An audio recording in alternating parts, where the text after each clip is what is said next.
അവർക്കറിയില്ല.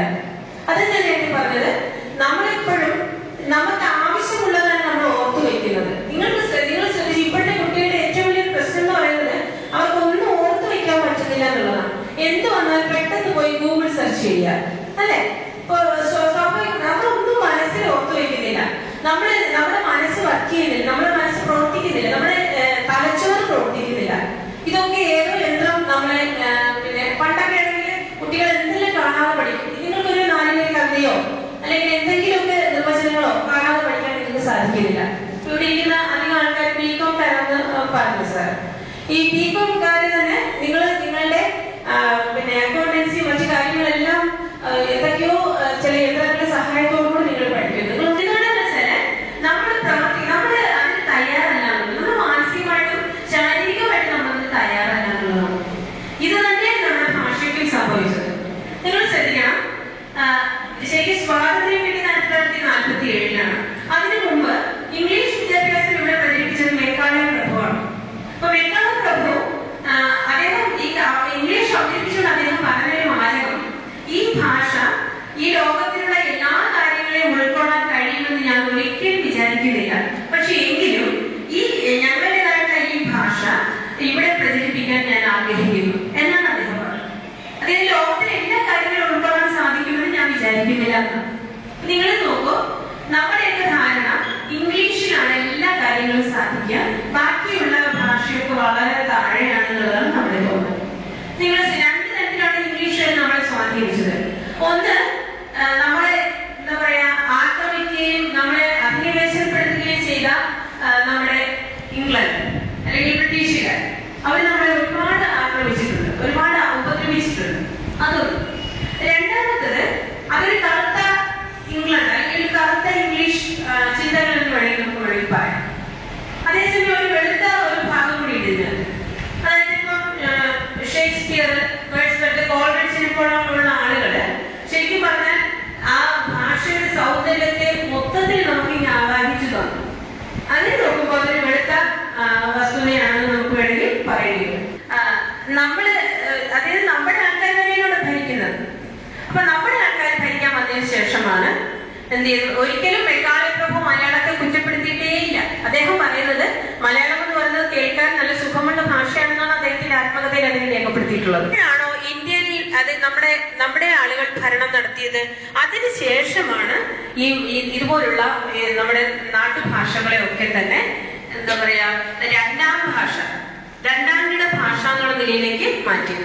നിങ്ങൾ ഏറ്റവും ആദ്യം വന്ന TV ചാനൽ, ഈ ദൂരദർശനില് ഭൂതല സംരക്ഷണത്തില് മലയാള പരിപാടികൾക്ക് വളരെ കുറച്ച് സമയം മാത്രമേ ഉള്ളൂ. 24 മണിക്കൂറിൽ ഏതാണ്ട് 1, 2, 3 മണിക്കൂറിൽ താഴെ മാത്രമാണ് മലയാളത്തിന് അവർ അനുവദിച്ചിരിക്കുന്നത്. അതേസമയം ഹിന്ദി ശരിക്കും ഉത്തരേന്ത്യയിലുള്ള ആളുകളുടെയൊക്കെ വിചാരം നല്ല ഹിന്ദി മാത്രമാണ് നല്ല ഭാഷ, മറ്റൊന്നും ഒരു എന്താ പറയാ നല്ല ഭാഷയല്ല എന്നാണ് അവർ പറയുന്നത്. ഞാനൊരിക്കല് നാഗ്പൂരിൽ സെമിനാറിന് പോയി. അപ്പൊ അവിടെ ചെന്നപ്പോ നമ്മൾ നോർത്ത് ഇന്ത്യയിലുള്ള ആളുകൾ കുറെ ഉണ്ട്, സൗത്ത് ഇന്ത്യയിലുള്ള ആളുകൾ കുറെ പേരുണ്ട്. പക്ഷെ അവരൊക്കെ കൈകാര്യം ചെയ്ത പേപ്പറുകൾ മുഴുവൻ ഹിന്ദിയിലാണ്. അപ്പൊ ഞാൻ അവരോട് പറഞ്ഞു, അതായത് ഹിന്ദി നമുക്ക് മനസ്സിലാക്കാത്തതുകൊണ്ടല്ല, പക്ഷെ എല്ലാ ആളുകളെയും, നമ്മുടെ നാടെന്ന് പറയുന്നത് വൈവിധ്യങ്ങളുടെ നാടാണ്. അപ്പൊ എല്ലാ ആളുകളെയും ഉൾക്കൊള്ളാൻ പാകത്തിലുള്ള ഏതെങ്കിലും ഒരു ഭാഷയിലേക്ക് ഇത് മാറ്റുവാണെങ്കിൽ കൂടുതൽ ആളുകൾക്ക് ഇതിനകത്ത് പങ്കെടുക്കാൻ സാധിക്കുള്ളൂ. അപ്പൊ അവർ പറഞ്ഞു, അങ്ങനെയുള്ള ഏത് ഭാഷയാണുള്ളത് നിങ്ങൾ പറയും, അങ്ങനെയുള്ള ഏത് ഭാഷയാണുള്ളത്? അത് ഹിന്ദി അല്ലാതെ മറ്റൊന്നും ഇല്ല എന്നാണ് അവർ പറഞ്ഞത്. പക്ഷെ നമുക്ക് ധൈര്യപൂർവ്വം മലയാളമാണെന്ന് പറയാൻ പറ്റില്ല. കാരണം നമ്മുടെ ഭരണാധികാരികൾ പോലും എന്തെങ്കിലും സാഹചര്യം വരുമ്പോഴേക്കും ഇംഗ്ലീഷിലാണ് സംസാരിക്കുക. ഇപ്പൊ എവിടെയെങ്കിലും നമ്മളൊരു മീറ്റിംഗ് നടക്കുന്ന സമയത്ത് ഏതെങ്കിലും ഒരു കേരളത്തിലല്ലാതെ പുറത്തുള്ള ഒരാളുണ്ടെങ്കിൽ തീർച്ചയായിട്ടും എന്ത് ചെയ്യും, അയാൾക്ക് മനസ്സിലാക്കാൻ വേണ്ടി ബാക്കിയുള്ളവരെ ഒക്കെ നോക്കിയിരുത്തിക്കൊണ്ട് നമ്മുടെ ആളുകൾ സ്വാഗത പ്രസംഗവും അതുപോലെ മറ്റ് കാര്യങ്ങളെല്ലാം ഇംഗ്ലീഷിൽ പറയും. അതിന് കാരണം ഇതാണ്, അവരെ വരുന്ന ആളുകളെ മാത്രമേ അവര് കണക്കാക്കുന്നുള്ളൂ എന്ന് വേണം കരുതാൻ. അപ്പൊ ഇങ്ങനെയുള്ള ഒരുപാട് വസ്തുതകള് നമ്മുടെ ഭാഷയെ സംബന്ധിച്ചിടത്തോളം ഉണ്ട്. ഒന്നാം ഭാഷ മലയാളമാകുള്ളൂ. പക്ഷെ എന്നിട്ടോ എന്ത് സംഭവിച്ചു? വെറും തട്ടിക്കൂട്ടൽ മാത്രമാണ്. തട്ടിപ്പ് എന്നല്ലാണ്ട് നമുക്ക് വേറെ ഒന്നും പറയാൻ പറ്റില്ല. അതിനെ വെറും തട്ടിക്കൂട്ടല്, മലയാളത്തിന് ഒന്നും കൊടുത്തിട്ടില്ല. എന്താ പറയാ, ഏതോ 1, 2 പീരീഡുകൾ മാത്രം കൂട്ടി കൂട്ടിയെന്നുള്ളതല്ലാതെ മലയാളം ഒന്നാം ഭാഷയെ നല്ല ഒരു ചുക്കുമായിട്ടില്ല, ഒരു സംശയമില്ല. അതേസമയം കോളേജുകളിലെ സ്ഥിതി ഇതുമല്ല. കോളേജുകളുടെ സ്ഥിതി എന്ന് പറയുന്നത് മലയാളം രണ്ടാം ഭാഷയാണ്, ഒന്നാം ഭാഷ എപ്പോഴും ഇംഗ്ലീഷാണ്. സെക്കൻഡ് ലാംഗ്വേജ് അതാണ് മലയാളം, സെക്കൻഡ് ലാംഗ്വേജ്. നിങ്ങൾക്ക് എല്ലാവർക്കും പറയാം. അതിന് സെക്കൻഡ് ലാംഗ്വേജ് മലയാളം മാത്രമല്ല, ഹിന്ദി ഉണ്ട്, പിന്നെ അറബിക് ഉണ്ട്, പിന്നെ നമ്മുടെ എന്താണ് സാൻസ്ക്രിറ്റ് ഉണ്ട്. ഇങ്ങനെ കുറെ ഭാഷകളിൽ ഒന്ന് മാത്രം മലയാളം. ഇങ്ങനെ ഒരുപാട് വസ്തുതകള് നമ്മള് പലപ്പോഴും മറന്നു പോകുന്നു എന്നുള്ളത്. ഇപ്പൊ നമ്മളെപ്പോഴും ഇപ്പൊ അശോകനെ നേരത്തെ പറഞ്ഞ ചാനലുകളെ സംബന്ധിച്ചിരിക്കുന്ന കാര്യങ്ങൾ, ചാനലുകൾ ശരിക്കും മലയാളം പല കുട്ടികൾക്കും മലയാളം നന്നായി സംസാരിക്കാൻ അറിയാമെങ്കിലും അവര് ഇംഗ്ലീഷ് കൂടി ചേർത്ത് പറഞ്ഞാൽ ഒരു സ്റ്റാറ്റസ് എന്നുള്ള രീതിയിലാണ് അവര് അത് തന്നെ കാണുന്നത്. പക്ഷെ രഞ്ജിനിയേക്കാൾ വളരെ മോശമായി മലയാളം സംസാരിക്കുന്ന ഒരുപാട് അവതാരകന്മാർ, പ്രത്യേകിച്ച് ആൺകുട്ടികള് എനിക്ക് തോന്നുന്നു താരതമ്യം കുറവാണെന്നാണ് എനിക്ക് തോന്നുന്നത്. എന്റെ ഒരു ചിന്താഗതിയുടെ ഒരു കുഴപ്പമാണെന്ന് അറിയില്ല, എങ്കിലും കുറച്ചുകൂടി കൃത്യമായിട്ടാണ് അവർ പറയുന്നത് ഞാൻ വിചാരിക്കും. പെൺകുട്ടികളാണ് വളരെ വൾഗറായിട്ട് വളരെ മോശമായിട്ടുള്ള രീതിയിൽ മലയാളത്തെ പിന്നെന്താ പറയാ, മലയാളം എന്ന് പറയുന്നത് നിങ്ങൾക്കറിയാമല്ലോ 51 അക്ഷരങ്ങളുണ്ട് നമുക്ക്. എത്ര വളരെ സ്വാതന്ത്ര്യമുള്ളൊരു ഭാഷയാണ്. ഉച്ചാരണം ഇവിടെ തന്നെ എല്ലാ സ്കൂളുകളിലെ കുട്ടികളെ അക്ഷരം പഠിപ്പിക്കുന്ന അധ്യാപകർ പോലും പഠിപ്പിക്കുന്നത് എന്താണ്?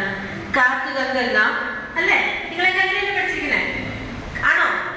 കാക്ക കങ്കല്ല, ചാൻസ് ചെഞ്ച, കാക്കണുണ്ടെന്ന അല്ലെ, താത്ത തന്നെന്ന, പാപ്പ പപ്പമ്മ. ഇത് പറയുന്നതിന് ഭയങ്കര ബുദ്ധിമുട്ടാണ് ശരിക്കും. അത് നിങ്ങളുടെ അധ്യാപകർ എന്തുകൊണ്ടാണ് അങ്ങനെ പഠിപ്പിക്കുന്നത് എനിക്ക് മനസ്സിലായിട്ടില്ല. പക്ഷെ ഞാനിവിടെ കോളേജിൽ ഗ്രാമർ പഠിപ്പിക്കുമ്പോൾ എപ്പോഴും ഉച്ചാരണത്തിന് വേണ്ടിയിട്ട് ഭയങ്കരമായിട്ട് ഞാൻ ബുദ്ധിമുട്ടാണ്. എനിക്ക് തോന്നുന്നു എത്രയോ ക്ലാസ്സുകൾ നമ്മൾ അതിനുവേണ്ടി മാറ്റിവെക്കുന്നു. പക്ഷെ എങ്കിൽ പോലും പിന്നീട് ആൾക്കാർ എന്താ പറയാ, ശങ്കരൻ പിന്നെ മണ്ടയിൽ തന്നെ എന്ന് പറഞ്ഞ പോലെ വീണ്ടും കാക്ക എന്ന വിട്ടൊരു കളിയില്ല.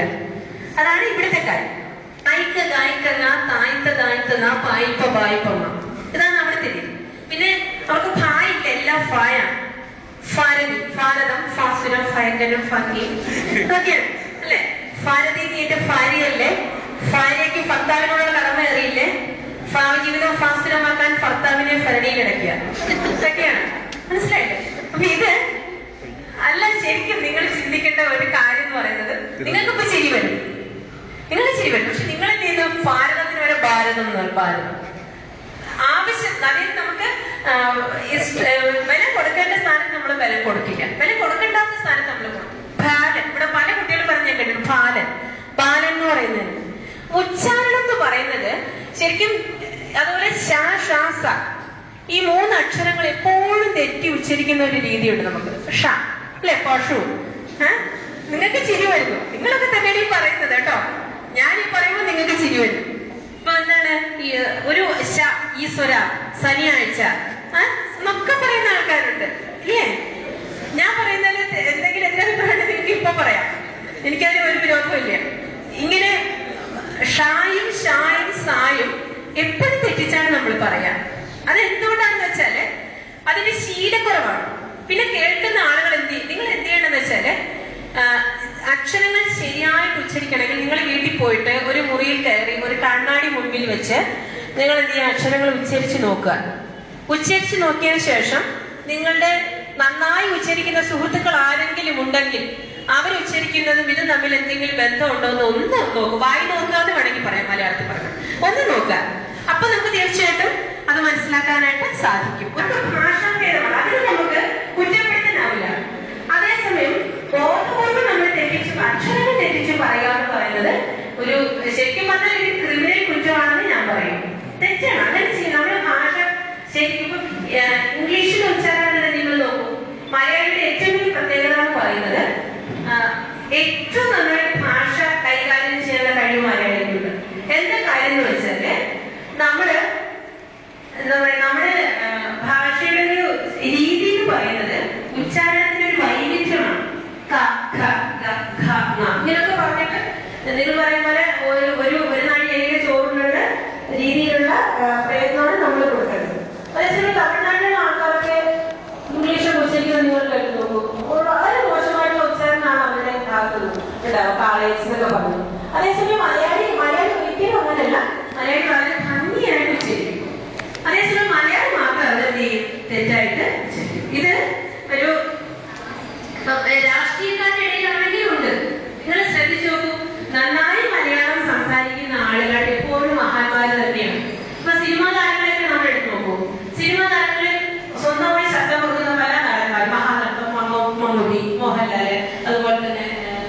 ഗോപി, മനോജ് കെ ജയൻ, പിന്നെ ബിജുമേൻ, ഇങ്ങനെയുള്ള ആളുകളൊക്കെ നിങ്ങൾ എടുത്ത് നോക്കൂ, അവരൊക്കെ വളരെ ശുദ്ധമായ മലയാളത്തിലാണ് സംസാരിച്ചത്.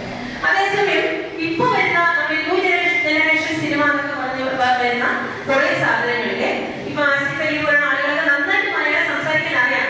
പക്ഷെ എങ്കിലും എന്ത് ചെയ്യുന്നു വെച്ചാൽ അവരൊന്ന് കുറച്ചൊന്ന് കലപ്പോടുകൂടി ഇംഗ്ലീഷിന്റെ ഒരു ഛായയോടുകൂടി അല്പം സ്വല്പം എന്താ പറയാ ആംഗലേയത്തിന്റെ ഒരു സ്വാധീനമൊക്കെ ഇങ്ങനെ മറ്റുള്ളവർ അറിയട്ടെ എന്നുള്ള രീതിയിൽ വളരെ മോശമായിട്ടുള്ള രീതിയിൽ ഉച്ചരിക്കുന്നുണ്ട്. ഇങ്ങനെ ഒരുപാട് പ്രശ്നങ്ങള് മലയാള ഭാഷയെ സംബന്ധിച്ചിടത്തോളം ഉണ്ട്. ഒരു അറബിയാണ് ശരിക്കും രണ്ടു മലയാളികളെ പിടിച്ച് കടലിലേക്ക് തള്ളിയത്. അപ്പൊ അറബി പറഞ്ഞത് ഞങ്ങളുടെ നാട്ടിൽ ഏറ്റവും കൂടുതലുള്ള സാധനങ്ങളും ഈ മലയാളികൾ തന്നെയാണ്, അതുകൊണ്ടാണ് ഞങ്ങൾ എന്ത് ചെയ്തു ഭാരം കുറയ്ക്കാൻ വേണ്ടി അവരെ പുറത്തു തള്ളി. ഇപ്പൊ തമാശ രൂപത്തിലാണ് കഥ പോയതെങ്കിലും നിങ്ങൾ ചിന്തിക്കേണ്ടത് എവിടെ ചെന്നാലും മലയാളിയുണ്ട്. നിങ്ങൾക്കറിയാലോ, നമ്മള് യാത്രാജനങ്ങളൊക്കെ എടുത്ത് വായിച്ചു നോക്കണം. നിങ്ങള് പുസ്തകങ്ങൾ ഏറ്റവും പ്രധാനപ്പെട്ട കാര്യം വായനയാണ് കേട്ടോ. നമ്മുടെ ഭാഷയ്ക്ക് ഒരുപാട് പുസ്തകങ്ങളുണ്ട്. അപ്പൊ നിങ്ങൾക്കറിയാലോ, നമ്മള് മറ്റു ഭാഷകളിൽ നിന്ന് ഒരുപാട് തർജ്ജമ പുസ്തകങ്ങൾ മലയാളത്തിലേക്ക് വരുന്നുണ്ട്.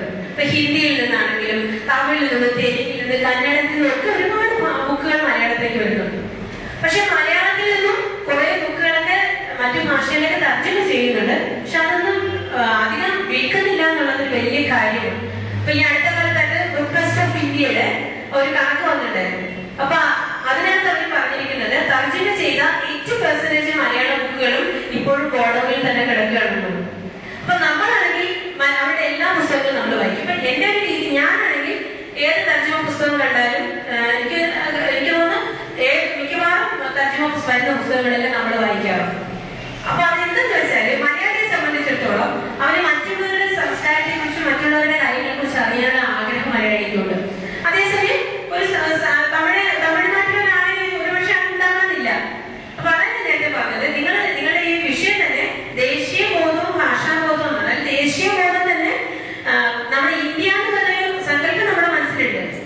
ഇന്ത്യയിൽ 28 സംസ്ഥാനങ്ങളിൽ ഒന്നാണ് കേരളം. ഇപ്പൊ 29ാമത്തെ തെലങ്കാന ഒന്നുകൂടി വരുന്നുണ്ട്.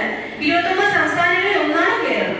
പക്ഷെ ഒന്നാണെങ്കിലും നമ്മൾ എന്ത് ചെയ്യുന്ന വെച്ചാൽ നമ്മുടെ മറ്റുള്ള സംസ്ഥാനങ്ങളിൽ അല്ലെങ്കിൽ ഇന്ത്യയിലുള്ള മറ്റു കാര്യങ്ങളെ കുറിച്ച് നമ്മൾ അറിഞ്ഞിരിക്കണം.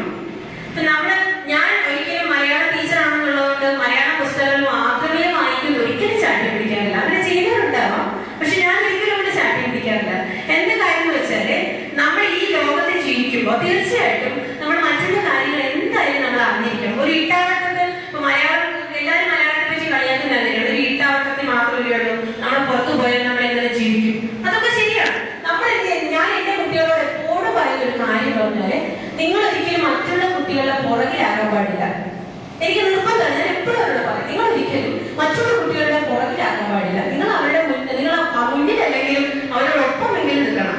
അതുകൊണ്ട് എന്ത് ചെയ്യണം, നമ്മൾ മലയാളം പഠിക്കണം. അതോടൊപ്പം നമുക്ക് എന്തൊക്കെ അതിൽ നിന്ന് ആർജിച്ചെടുക്കാൻ പറ്റുമോ അതെല്ലാം നമ്മൾ ആർജിച്ചെടുക്കണം. പിന്നെ നിങ്ങൾ ആലോചിക്കേണ്ട മറ്റൊരു കാര്യം, നമുക്ക് മലയാളത്തിൽ ഒരുപാട് പഴമ അല്ലെങ്കിൽ ഒരുപാട് പഴയ കുറേ കാര്യങ്ങൾ നമുക്ക് അവകാശപ്പെടാറുണ്ട്. ഇപ്പോ നമ്മള് സെറ്റ് സാരി കൊടുക്കുക അങ്ങനെയുള്ള കാര്യങ്ങളെല്ലാം ഏതാണ് ചിങ്ങം 1 നവംബർ 1 തുടങ്ങിയിട്ടുള്ള ദിവസങ്ങളിൽ മാത്രമാണ്. പക്ഷെ അതല്ല, നമ്മുടെ കാലാവസ്ഥയ്ക്ക് അനുയോജ്യമായ ഒരുപാട് അല്ലെങ്കിൽ നമ്മുടെ ഭാഷയ്ക്ക് നമ്മുടെ ദേശത്തിന് അനുയോജ്യമായ ഒരുപാട് കാര്യങ്ങളുണ്ട് നമ്മുടെ മുത്തശ്ശിമാർ നമുക്ക് കൈമാറിയിട്ടുള്ളത്. അപ്പൊ അങ്ങനെ മുത്തശ്ശിമാർ കൈമാറിയിട്ടുള്ള കാര്യങ്ങളെ നമുക്ക് കാത്തു സൂക്ഷിക്കാൻ സാധിക്കണം. നമുക്കതാണ് സാധിക്കാത്തത്. നമുക്ക് ഒന്നും കാത്തു സൂക്ഷിക്കാൻ നമുക്ക് പറ്റുന്നില്ല. നമ്മൾ എന്ത് ചെയ്യുന്നു, വളരെ പെട്ടെന്ന് തന്നെ മറ്റൊന്നിലേക്ക് ഇങ്ങനെ ചാടി പോവുകയാണ്. ഇപ്പൊ കുരങ്ങന്മാരാണ് വാസ്തവത്തിൽ അങ്ങനെ ചെയ്യുക. ഒരു മരത്തിൽ മറ്റൊരു മരത്തിലേക്ക് പെട്ടെന്ന് അക്കരപ്പച്ചയാണ്. നമുക്ക് ഇവിടെ ഇരിക്കുമ്പോഴൊന്നും അതാണ് നല്ലത്. പക്ഷെ പല മറുനാടൻ മലയാളികൾ പറയുന്നത് എങ്ങനെയെങ്കിലും നമുക്ക് നാട്ടിലെത്തിയാൽ മതിയെന്നാണ്. നിങ്ങൾ ആലോചിച്ച് നോക്കൂ, ഇത്രയും നല്ല വെള്ളം, ഇവിടുത്തെ വെള്ളത്തെ ഉദ്ദേശമല്ല കേട്ടോ ഞാൻ പറയുന്നത്. പൊതുവെ നോക്കുമ്പോൾ കേരളത്തില് വളരെ ശുദ്ധമായ വെള്ളമാണ് നമുക്ക് കിട്ടുന്നത്, ശുദ്ധവായു, അങ്ങനെ ഒരുപാട് കാര്യങ്ങളുണ്ട്. വേറെ എവിടെയും കിട്ടാത്ത കുറെ കാര്യങ്ങളുണ്ട്. പക്ഷെ നമ്മൾ എന്ത് ചെയ്യുന്നു, അതൊന്നും നമ്മൾ സംരക്ഷിക്കാനോ അതിനെക്കുറിച്ച് നമ്മൾ മനസ്സിലാക്കുന്ന പോലും ഇല്ല. സംരക്ഷിച്ചില്ലെങ്കിൽ പോട്ടെ, നമ്മൾ അതിനെക്കുറിച്ചൊന്ന് മനസ്സിലാക്കിയിരിക്കണം, അത് ഒരു സംശയമില്ല. പിന്നെ ശരിക്കും ഭാഷയുടെ പദസമ്പത്ത്, ഒരുപാട് പുതിയ പുതിയ പദങ്ങൾ വരുന്നത്. ഇപ്പൊ തന്നെ സ്പീഡ് ഗവേണർ എന്നുള്ള പദത്തിന് നമ്മൾ കണ്ടുപിടിച്ച് വേഗം കൂട്ടും അല്ലെ, വേഗം കൂട്ടും. ഇപ്പൊ സുനാമി വന്നപ്പോഴേക്കും അങ്ങനെ ഓരോന്നിനും നമ്മൾ പുതിയ പുതിയ വാക്കുകൾ കണ്ടുപിടിക്കണം.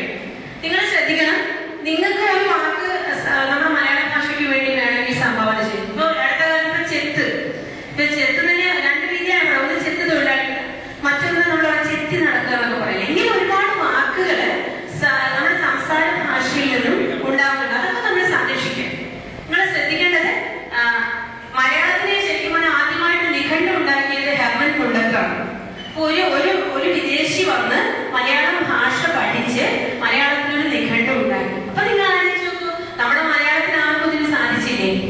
പക്ഷെ നമ്മളുടെ ശ്രമം അതിനുശേഷം പിന്നീട് പിന്നെ കുറെ ആളുകളൊക്കെ നിഘണ്ടു ഉണ്ടാക്കിയിട്ടുണ്ട്. എങ്കിലും ഗുണ്ടത്തിന്റെ നിഘണ്ടുവിനെ വെച്ചുകൊണ്ട് അതിനെ ആശ്രയിച്ചുകൊണ്ടാണ് പിന്നീട് ആളുകൾ നിഘണ്ടു ഉണ്ടാക്കുന്നത്. പിന്നെ നമുക്ക് ഏറ്റവും ആയുർവേദം, അതുപോലെ ഒരുപാട് പാരമ്പര്യങ്ങൾ നമുക്കുണ്ട്. ഈ ആയുർവേദത്തിനൊക്കെ വാസ്തവത്തില് ഇപ്പൊ ജർമ്മനിയിലുള്ള ആളുകളൊക്കെ ഇതിന് പേറ്റന്റ് എടുക്കുന്നത്. അപ്പൊ നമുക്ക് ഇതിനെ കുറിച്ചൊന്നും അറിയില്ല. ഇപ്പൊ കഥകളി നമ്മൾ നേരത്തെ പറയുമല്ലോ, കസ്തൂരിമാൻ അതിന്റെ മൂക്കിൽ നിന്നാണ് സുഗന്ധം ഉണ്ടാകുന്നതെന്ന് അതിന് അറിയില്ലെന്ന് പറഞ്ഞ പോലെയാണ്.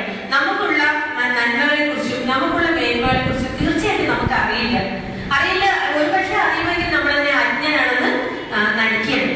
അപ്പൊ അങ്ങനെ അജ്ഞനാണെന്ന് നടിച്ചുകൊണ്ട് നമ്മൾ മറ്റുള്ളവർക്ക് അത് ശരിക്കും പറഞ്ഞാൽ കാഴ്ചവെക്കണം, പ്രൈസ് കൊടുക്കുകയാണ്. നമ്മൾ വെറുതെ കൊടുക്കുകയാണ്, ഒരു മൂല്യമില്ലാതെ നമ്മൾ അവർക്ക് വെറുതെ കൊടുക്കുകയാണ് ചെയ്യുന്നത്. ഇതല്ല. അപ്പൊ ഒരു മലയാളിയെ സംബന്ധിച്ചിടത്തോളം തിളയ്ക്കണം, ചോര ഞരമ്പുകളിൽ തന്നെ തിളയ്ക്കണം മലയാളി എന്ന് പറയുമ്പോൾ, കേരളം എന്ന് പറയുമ്പോൾ. ഇപ്പൊ സർവകലാശാലകളിലൊക്കെ തന്നെ മലയാളം 2ാം ഭാഷയാണെന്ന് ഞാൻ നേരത്തെ പറഞ്ഞു. ഇപ്പൊ മലയാളം മെയിനെടുത്ത് പഠിക്കുന്ന കുട്ടികൾക്ക് പോലും, അവരുടെ രക്ഷകർത്താക്കൾക്ക് പോലും അവർ മലയാളമാണ് പഠിക്കുന്നത് എന്ന് പറയാൻ അവർക്ക് നാണക്കേടാണ്. അവർ ഒരുപാട് പേരുണ്ടല്ലോ എന്ത് പഠിക്കുന്നു ചോദിച്ചാൽ ലിറ്ററേച്ചറാണ്. അപ്പൊ ആരെങ്കിലും അറിഞ്ഞിട്ട് ചോദിക്കുന്നത് നിങ്ങൾ മലയാളമാണെന്ന് ചോദിച്ചാൽ മലയാളം ലിറ്ററേച്ചർ തന്നെയാണല്ലോ എന്നാണ് നമ്മൾ പറയുക. അപ്പൊ മലയാളം പഠിക്കുക, സ്വന്തം വിഷയം പോലും പഠിക്കുന്നത്, ഞാൻ എന്റെ കുട്ടി ഇന്നതാണ് പഠിക്കുന്നത് പോലും പറയാൻ താല്പര്യമില്ല എന്നുള്ളതാണ്. ശരിക്കും അത് തന്നെയാണ്. ഇപ്പൊ കോളേജിലൊക്കെ ഏതെങ്കിലും ഒരു പുതിയ കോഴ്സ് വരുന്നതിനെ പറ്റി സംസാരിക്കുമ്പോ ആൾക്കാർ ചോദിക്കോ മലയാളം പഠിച്ചിട്ട് എന്താണ്, മലയാളത്തിൽ എന്തുണ്ട്? ഇപ്പൊ പറയാറുണ്ട് മലയാളത്തിൽ എന്തുണ്ട് എന്ന്. മലയാളം ഒരു 3 മാസം പഠിച്ചു നോക്കുമ്പോഴേക്ക് മാത്രമേ നിങ്ങൾക്ക് മലയാളത്തിൽ എന്തുണ്ടെന്ന് നിങ്ങൾക്ക് പറയാൻ പറ്റുള്ളൂ. ഇപ്പൊ മലയാളത്തിന് സംസ്കൃതവുമായിട്ട് തമിഴുമായിട്ടൊക്കെ നല്ല ബന്ധമുണ്ട്, ശരിയാണ്. സംസ്കൃതത്തിൽ നിന്ന് തമിഴിൽ നിന്ന് ഒരുപാട് കാര്യങ്ങൾ മലയാളം ഉൾക്കൊണ്ടിട്ടുണ്ട്. പക്ഷെ നമുക്ക് നമ്മുടേതാണെന്ന് പറയാൻ ഒരുപാട് കാര്യങ്ങൾ അവകാശപ്പെടാനുണ്ട്. അതിനെ നമ്മൾ തിരിച്ചറിയുക എന്നുള്ളത് തീർച്ചയായിട്ടും ഒരു വലിയ കാര്യമാണ്. നമ്മുടെ പെറ്റമ്മയെ തിരിച്ചറിയുന്നത് പോലെ തന്നെയാണ് നമ്മുടെ ഭാഷയിൽ നമുക്ക് എന്തുണ്ടോ അതൊക്കെ നമ്മൾ തിരിച്ചറിയാൻ